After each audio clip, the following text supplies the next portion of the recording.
Okay, I have managed to successfully read all three books I need for my quiz. And of all three books, this is by far the fucking worst one I've read. Or to be more accurate, this one feels like the biggest waste of fucking time of all three books. I will never understand the fascination of fictional writers to write a true to life story that is either bittersweet at best or outright disappointing at worst. Because here's the thing, ladies and gentlemen, if for anyone who ends up watching this, the memories were right now. These are the memories. I'm actually gonna praise the internet on this one because the internet has made life go by so much faster that we realized a lot earlier in life that these are the memories we're making now. Situation.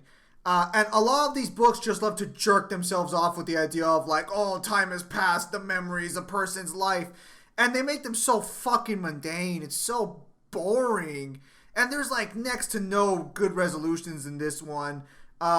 Little Women, some could say had the same thing going on for it. But Little Women added flourishes and made it a little more fascinating. Like, yeah, you could tell that this is definitely supposed to be grounded, but it made it interesting. It made it exciting. There was tension. Well, not really tension, but there was stuff that made it unique and different. This book, if you've read any book about the fucking Midwest during the colonization, during like fucking Manifest Destiny and the Gold Rush, congratulations, you've read My Antonia, except probably a better version of it. The book takes place over five fucking long arcs. I'm gonna try and summarize them as best I can. The first book is the Shimarads. This is where our main character Jim meets Antonia and the troubles with their family and the hands and stuff and other people there. I'm going to try and summarize the events here, but my goodness, I don't think I can summarize it because this book was boring as hell. And this book did not pick up because every book picks up near the end. Every single one does. There are moments, but unlike Little Women and even fucking, thank God, fucking Treasure Island, that picked up near the midway point near the end, this book only really fucking has, like, picks up in the last three chapters of book 5.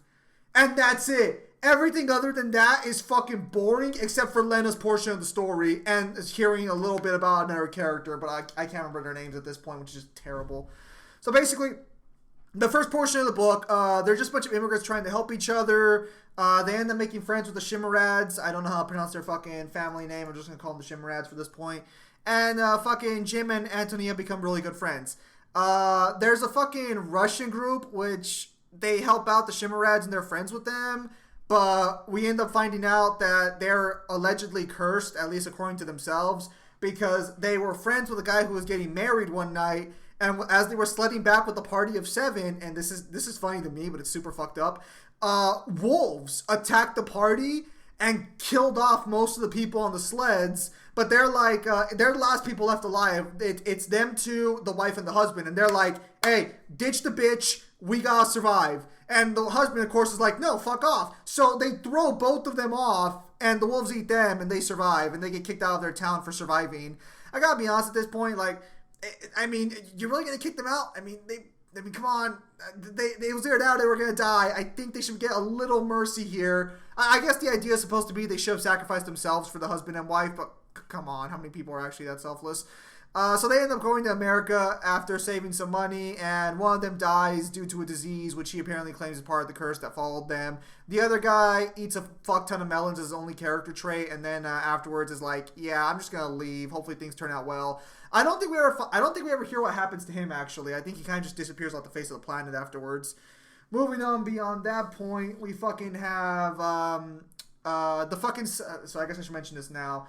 The Shimarads are basically renting out land from this fucking piece of shit, and everyone calls him a piece of shit, that he like fucking cheats them and everything, but they still have no choice because they're immigrants. And well, I don't know if you know American history too well, because if you did, you would already know the story of this book, because that tells me what the fuck it is. With a few, I'll talk about the fictional flourishes later. Yeah, son of a bitch. I'm sorry. And so. At one point, the dad of this family kills himself. He just blows his brains out, allegedly. However, we find out from everyone else but the fucking people who actually have the balls to do anything about it, that the axe, because I guess the family had an axe, or this guy had an axe, fit the wound perfectly. and was right by his fucking where he died, and the guy who they like, the landlord, was really fucking scared about people checking the axe and examining the wound. So even though it's never confirmed in the book, it's pretty much confirmed, like, or it's pretty much told to you in the book that more likely than not the dad did not commit suicide. He probably got killed by the landlord over some dispute that we never find out about. So yeah, the dad's dead. They bury the dad. We have this big old speech about like how spiritualism works and everything, and then the winter kicks in. We had these two farmhands who were just nice people. They helped build the coffin and everything. They're pretty chill people overall. They end up leaving to start their own fortune in a silver mine somewhere. You get like one letter from them saying they left to like, they actually found a mine to work on, but I think one of the guys broke their leg, so they're healing that up, and then you never hear from them again. Because even though, actually, hang on, before I continue. Okay, I just want to check to make sure this book wasn't wasn't based on a real story. A bit of an advice if you're going to be a writer, especially if you're going to write like this, even if it's not true to life, resolution and characters meeting up after years is still good writing and feels good for the reader. Oh my god, this book would have been so much better if they came back near the second half just to talk to the older Jim. It wouldn't even have been more than a chapter, and it still would have made the book so much better. Okay, I'm getting my hands off. So at this point, Jim's grandmother, because he lives with his grandmother and grandfather, and I think he lives with his mother. Actually, no, I don't think he does. I think his mother and father are dead, actually. I don't think we ever actually hear about what happened to his mother and father. He's just with his grandparents the entire time. So Jim and his grandparents are also on a farm as well. They helped him out. They have a family feud at one point because the fucking Shimmerillians, the Shimmerads are fucking pieces of shit at the start. Now, granted, they're not bad people per se, but they've been dealt a really bad hand, so they're very untrusting of basically everything, and they fucking like basically are fucking cunts about it. So our main family's like, go fuck yourselves, and then the grandpa's like, hey, everyone, stop being a fucking bitch. Let's be friends. We've been friends for years. Let's not be assholes now. I'll give you guys a horse and a cow for free. Come give us food, and we'll be fine. And that's basically how how their like rivalry ends. Because they actually do get into a fight at one point. The older brother, or at least the older guy of Jim's group, or older younger man anyway. This is probably gonna be the worst review I've posted because like fuck, this book is so boring, and I don't even know what the fuck she's gonna ask for questions. If she asks a lot of questions on this book, I am fucked. So fucking yeah, so they get in a fight. He has to pay $10, which they think he sold his pig for. I'm only mentioning, this isn't relevant to the story or my thoughts on it, but I'm saying this now because I feel like that's going to be a question asked in the fucking quiz, just in case when I re-listen to this later. Yeah, no. And then they just kill the patch up after a while. It's not really a big deal. The second portion of the book is them heading to town and living in town. This is the Hired Girls, book 2. Basically, you find out that the term hired girls is just for fucking women who will sleep with anybody or loose women. This is where we're introduced to our main 3 female leads. Lena, who has her own dedicated story chapter. Fucking Antonia's already been around for a while, but we do meet Tiny, Lena, and another bitch. I don't remember what the other bitch's name was, but she's somewhat relevant, kind of. She appears in this section of the book pretty, like, often, but nothing really comes of it. And at this point, I should mention there's a guy named William Cutter who's a land shark, or a land shark. I just got done reading the book over the course of a whole day because I took breaks in between, so I'm fucking burned out at this point. A loan shark who is not relevant till later in this chapter. I'm just pointing out now that character does exist, so that way you can keep that in the back of your head. His name's like fucking William Cutter. He has a wife who enjoys fighting with him. They have the best fucking resolution of their story, I think, of the entire book, if I'm being honest. But going on. So yeah, this is just a coming of age story while they're in high school and shit. It's not really coming of age. It's more like my boy Jim is a forever virgin, because even by the end of the book, I don't think it's ever confirmed he ever sleeps with anybody, because he's actually like an actual upstanding young man, but he never has children by the end of the book, and like he's already, I think, 40 by the time the book kicks in. Now, to be fair, in the last book I reviewed, or on the channel, like in fucking Little Woman, the professor over there, like at the age of fucking 80, still fucking clapping cheeks. So my boy fucking Jim's got a chance still. But basically, these girls go to parties, and everyone goes to the parties. All the young people go to the parties. The adults hate it. This has a negative effect on Antonia, since she ends up getting involved with a guy who I can't remember for the fucking life of me. I think his name's Lester or something. Fuck, hang on. I gotta figure out what the fuck his name is before I continue this. Okay, according to a quick Google search, his name was Larry. I'll have to keep that in mind. She meets a guy named Larry Donovan, who she kind of fits it off with. I want to point out that this book is so fucking stupid. They're childhood friends. They're very close to each other. However, to be fair, at this portion in the book, Jim basically is into Lena, or what's her name? Yeah, Lena. And he has wet dreams about her because apparently he can't see Antonia in that way whatsoever, which seems kind of stupid to me because it sounds like they're all basically fucking skimpily attired fucking women by this era standards. Seems kind of weird for that to occur, but I guess it's kind of like, I guess he kind of sister zones her. We'll get back to that later because, again, there's no resolution to this. Well, at least I don't think there's a good resolution to this anyway. So, yeah, basically it's just them partying. Antonia gets a job in the city, so she's able to leave her farmhouse and hang out with Jim in the city. She gets kicked out of her first job because she's partying around too much and boys are trying to fucking fuck her because obviously she's going around partying. They think she's a loose woman because they think she's a hired girl, and so they try to fuck her. Even the guy who's going to get married like 3 days beforehand, I guess he's trying to have his bachelor party kicks before fucking hand. So she gets kicked out of that house and she goes to the Cutter's house. The Cutters don't trust, or more accurately, the Cutters are like chill with her, but no one likes the fucking Cutters because again, they argue with each other. The dude cheats on his wife fucking consistently. They all notice, and she ends up having to stay in charge of their house while they're gone because they both leave. She's scared because the fucking dude sets up brand new locks and everything, like because it sounds like he's worried someone's gonna fucking rob the house and that's why he's bailing. But that's not really what happens. What ends up happening is like she goes to the fucking Jim's family and she's like, I'm scared. And the grandmother is like, Jim, you bitch, get in that fucking house that's potentially going to be attacked and mugged and defended so Antonia doesn't have anything bad happen to her. So Jim ends up staying at the house, which again could potentially be fucking robbed and fucking anyone inside could be killed. You know, brilliant strategy on the fucking grandparents' part, truly. And what ends up happening is Cutter, the Mr. Cutter, comes back home and feels him up in Antonia's bed because so what ends up happening is that he ends up sleeping in Antonia's bed, and the dude I guess is coming back to fuck Antonia, which everyone kind of expected was going to happen if she stayed there, but she's like kind of like too headstrong at the time because she's a young woman in this era and she thinks she can do whatever she wants. That might come off wrong. You guys know what the fuck I'm talking about. I don't really give a fuck at this point. So Jim fucking beats the shit out of him, breaks his fucking arm, but Jim fucking gets fucked up too in the process, and that's kind of the last we hear about Cutter directly in the main story, but again, he does have a resolution later. At this point, Antonia and Jim kind of like have, they've matured, they've grown, and I think at this point is when we get to the final portion. I don't know if this happens now or if this happens later. I think this happens now, actually. Fucking, Jim still hasn't made up his mind on the girls or anything, but basically his grandfather is like, I think it's his grandfather. I could be wrong at this point. At this point, I don't really fucking care. His grandfather's like, hey, listen, I know you want to get your dick wet, which is, there's irony in this section for sure, at least on a more cosmic level. And he's like, but you gotta go to fucking college because everyone else is saying you should go to college. And while I don't want to let you go to college, you should probably go to fucking college instead of getting your dick wet. It'll be better for you in the long run. And so he goes to college. Now, while he's in college, I guess I should talk about the other girls very briefly. Lena, Tina, and that other bitch, they were basically fucking like the easy girls, but they weren't ever confirmed to actually sleep around, but they were the ones you could probably get away with the most shit with. Because Lena, I think it's consistently mentioned that Lena did like make out with fucking dudes consistently, and I think Tiny was like for sure everyone thought it was like the Village Bicycle.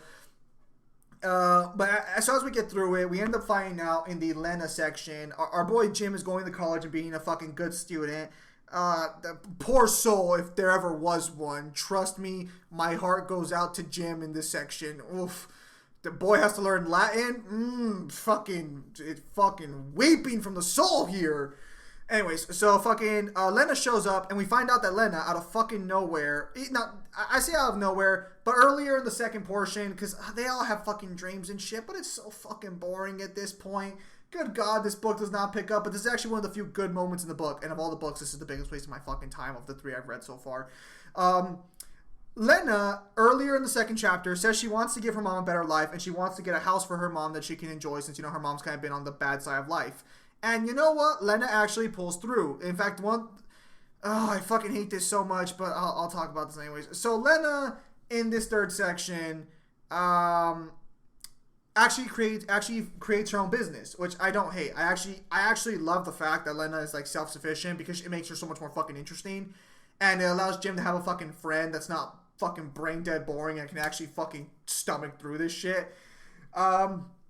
Lena and Jim are a great fucking pair, but like, so after 4 chapters, after like 3 chapters of Lena thing, we find out Lena has multiple suitors. She has one weird dude, one old dude, and then Jim, who's not much better than the weird dude, but I mean, he's basically in the same position. And then we find out from Lena that she doesn't want to get married at all. So, to be fair, that's kind of bullshit, kind of not. Jim tells her that he has to leave because his professor's like, listen, my bro, pussy ain't worth it, and you gotta go fucking get your education. And again, the cosmic irony is fucking endless here. So, of course, Jim talks over with his grandparents because they send him letters, and it's like, they're like, yeah, you should fucking go over there to Harvard, because he does go to Harvard. Good for him. Like, he gets the prestigious academy. And fucking, he goes to Lena, and he's like, well, listen, Lena, I gotta leave. And she's like, but we're good friends and everything. Like, why would you leave? Because she very clearly fucking likes him a lot. And she flirts with him a lot in these sections. At least at the very beginning, she literally, like, fucking whispers into his ear. She literally, like, whispers into his ear, like, aren't you happy to see me? Oh, my goodness. I don't know why the fuck I'm doing that, but I'm so fucking exhausted at this point. Like, no, she fucking wants him. And when he tells her that, she does have a mind focused on business, but you could tell that they could have hit it off and they could have worked it out, because they could have, like, he could just done his own business and she could have done his. He wouldn't have interfered with that.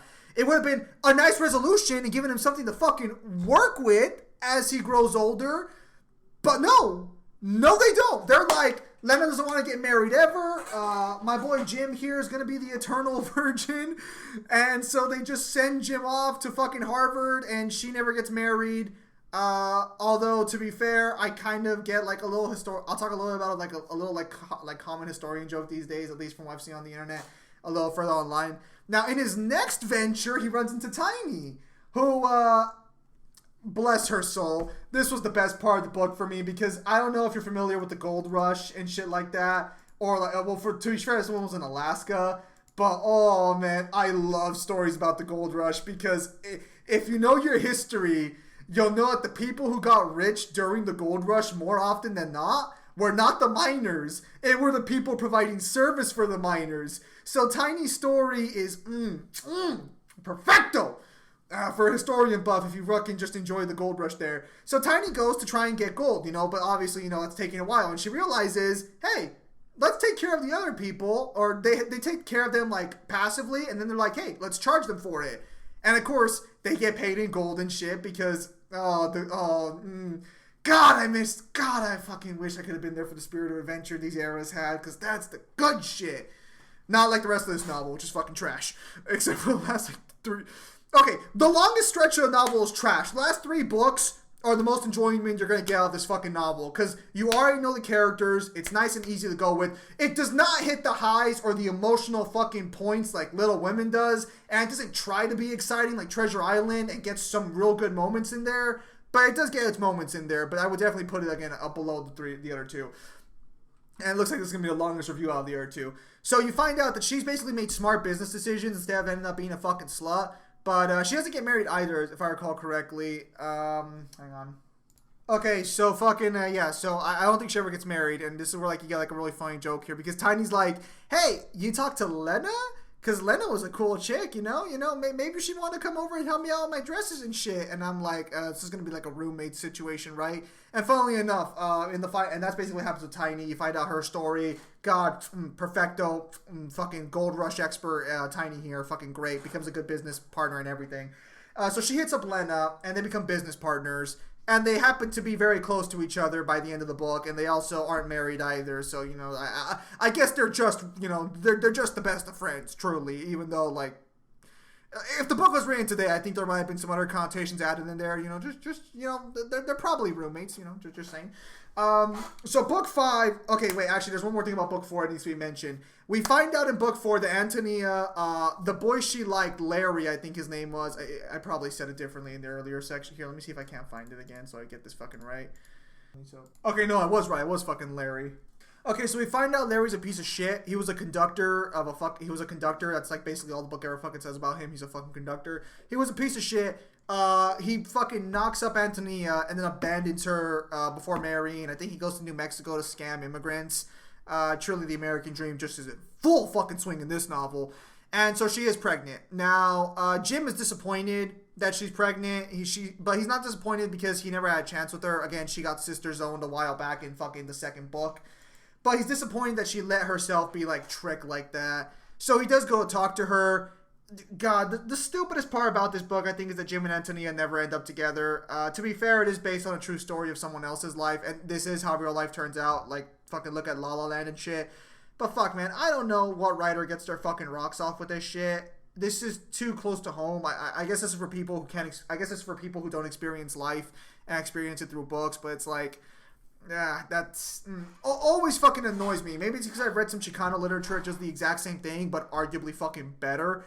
But continuing on, so fucking, they have this like last goodbye with each other where he's like, dude, he basically tells her like, you could be anything to me, Antonia. You could be my fucking wife, my mom, my sweetheart, etc., etc., my sister. Fucking really making Nero from DMC4 proud over there. I'm sorry.